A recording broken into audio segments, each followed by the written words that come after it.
दुनिया में अगर सबसे मजबूत, संघर्षशील और साहस से भरी हुई कोई मातृशक्ति है, तो वह मेरे पहाड़ की मातृशक्ति, मेरी देवभूमि उत्तराखंड की मातृशक्ति है। मैं जिनको आपसे मिला रहा हूं, उन्होंने अपनी सहेली को बाघ के मुंह से बचा लिया। टनकपुर से 3 किलोमीटर दूर भूम क्षेत्र में जब गीता देवी, पार्वती देवी और जानकी देवी चारा पत्ती लेने गई, तो गीता देवी पर बाघ ने हमला कर दिया और 200 मीटर तक खींच कर ले गया। लेकिन जानकी देवी ने साहस का परिचय देते हुए जान की बाजी लगाकर उन्होंने गीता देवी को उस आदमखोर बाघ के मुंह से बचाकर ले आई। देवभूमि डायलॉग के मंच पर जानकी देवी जी जुड़ रही हैं। हम सभी उत्तराखंडी उनके साहस को, उनके शौर्य को प्रणाम करते हैं। बहुत धन्यवाद जानकी देवी जी, देवभूमि डायलॉग के मंच से जुड़ने के लिए। मैं जानना चाहता हूं, आप हमारे देवभूमि डायलॉग के दर्शकों को बताएं, इतना साहस, इतनी हिम्मत आपने कैसे जुटाई जब आपकी दोस्त गीता को बाघ ने अपने शिकंजे में ले लिया था? जी सर, अचानक उसको खींच के ले गया, तब मैं ऊपर थी, फिर मैं दौड़ दौड़ के गई, पत्थर से बड़ी मुश्किल से छुड़ाया, फिर मेरे ऊपर हमला करने आ गया। तब तक ऊपर से पार्वती देवी आ गई, फिर उनने पत्थर गिरा, तब वो मुड़ के गया, मेरे पीछे भी पड़ गया था सर वो। तो आपने उसे पत्थर से मारा, आपने दराती भी चलाई, आपके हाथ में दराती थी? जी, दराती से पीछे पड़ गया था और पत्थरों से बहुत मारी, बिल्कुल थक गई मैं, मारते मारते बचने की कोई संभावना नहीं थी, बिल्कुल खींच के झाड़ी में ले गया उसको।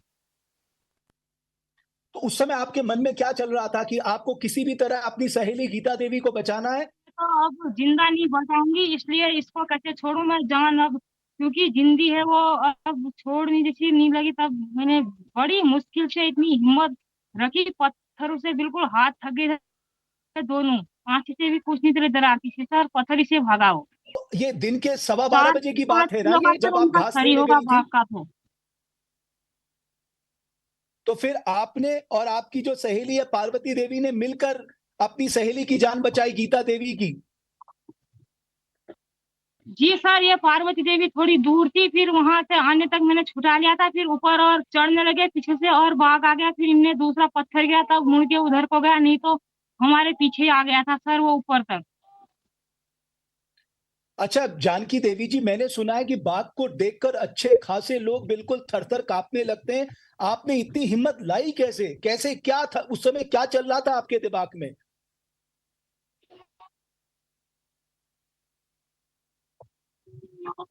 सर कुछ नहीं चल रहा था, मैं लग गया मुख से बंदी है, अब मैं भी इसके साथ ही जाऊं, घर कैसे जाऊं उसको छोड़ के, यही मेरे दिमाग में आया। तो फिर जब आपने उन्हें बाघ से बचा लिया, फिर आपने लोगों को इकट्ठा किया या आप अपने साथ उन्हें अपने साथ ले गई घर तक? जी, अपने साथ में खींच खींच खींच के बड़ी मुश्किल से यहाँ पहुंचाई, तीनों जने थे, आगे पार्वती देवी थी, पीछे उसको मैं खींच खींच के लाई, बड़ी मुश्किल से, जहां तहां वो बेहोश होने लग गई, बड़ी मुश्किल से लाई थी मैं रोड पर।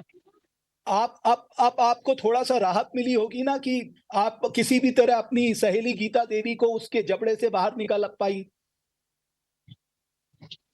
जी हाँ, फिर सर वो बच्चों के बारे में बोलती, मेरे बच्चों को देखना, तू जा घर को, मुझे छोड़नी नहीं लगी, क्योंकि उसकी भी जान ठहरी, अब कोई हमको खींचेगा कैसा लगेगा, वैसी जान उसकी भी है।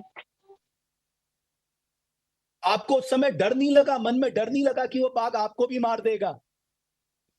हाँ सर, मारने की बिल्कुल ही थी, मुझे हिम्मत ही नहीं थी, आज हम बच के वापस घर जाएंगे करके, और मेरे ऊपर ये हमला हि करने व के लिए आ गया, दूसरा पत्थर पार्वती देवी ने ऊपर से गिराया, तब मुड़ के भागा, वो भागा नहीं, थोड़ा मुड़ गया था, हम ऐसे ही खिसक खिसक के बड़ी मुश्किल से आए, बहुत जोर जोर से हल्ला मचा के। मैं तो जानना चाहता हूँ कि वो जो हिम्मत आप अपने अंदर ले आई कि मुझे किसी भी तरह, क्योंकि कितनी दूर तक ले गया था आपसे, छोड़ा मतलब गीता देवी को कितनी दूर तक घसीट लिया था बाघ ने?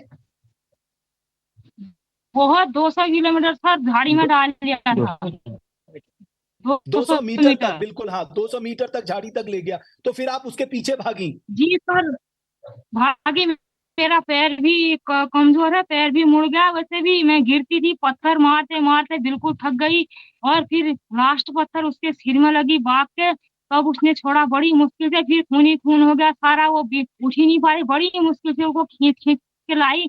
मैंने कहा आज तो हम मर ही गए, बचेंगे नहीं, अब वापस कैसे जाएंगे, बचने की कोई उम्मीद नहीं थी, माँ पूर्णा ने बचाया हमको और किसी का सहारा नहीं मिला। ये माँ पूर्णागिरी की शक्ति है कि आपके अंदर उन्होंने एक ऐसा साहस भर दिया, आपके और आपकी जो मित्र थी पार्वती देवी, आप दोनों के अंदर इतनी ताकत भर दी कि आप साक्षात बाघ से लड़ पाई। जी सर, हाँ, मुझे हिम्मत कोई नहीं थी।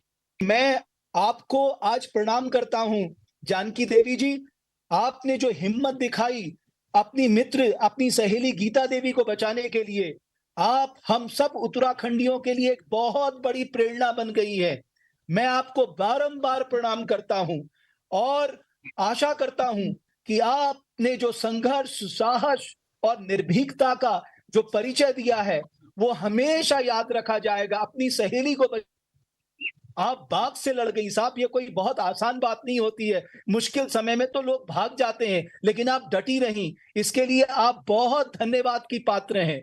और मैं चाहता हूं कि राज्य सरकार आपका सम्मान करे, आपको सम्मानित करे, आपकी जो दोस्त हैं पार्वती देवी, उनको भी सम्मानित करे। और मैं गीता देवी के लिए प्रार्थना करता हूं मां पूर्णागिरी से कि हे मां पूर्णागिरी, आपने गीता देवी को पार्वती देवी और जानकी देवी के रूप में आकर बचा तो लिया है, लेकिन अब आप उनकी रक्षा करना, उनका जो दर्द है उसे कम करना। आज कम से कम एक राहत तो होगी ना जानकी देवी जी की, आज कम से कम मेरी सहेली जो है वो ठीक है, वो अस्पताल में है और उपचार के बाद जल्द सकुशल वापस आ जाएगी। जी सर। आपको बहुत प्रणाम है, बहुत धन्यवाद है आपका, बहुत धन्यवाद। मैं अमूमन कहता हूं ना, ये संघर्ष, ये साहस, ये निडरता, ये निर्भीकपन अगर कहीं आपको मिल सकता है तो वो देवभूमि उत्तराखंड की मात्र शक्ति पे मिल सकता है। इसीलिए उनको बारंबार प्रणाम है, बारंबार उनका वंदन है। और मां पूर्णागिरी को भी प्रणाम है, जिन्होंने साक्षात इनके भीतर प्रवेश कर इस शक्ति का परिचय दिया, ताकि वो अपनी सहेली को बाघ के शिकंजे से बचा सके। देवभूमि डायलॉग में जानकी देवी जी को लाने के पीछे सिर्फ यही मकसद है कि हमें उनके संघर्ष, उनकी निर्भीकता, उनकी निडरता को आप तक पहुंचाना था। आप सभी देवभूमि डायलॉग के दर्शकों का बहुत बहुत धन्यवाद हमारी इस खास पेशकश को देखने के लिए।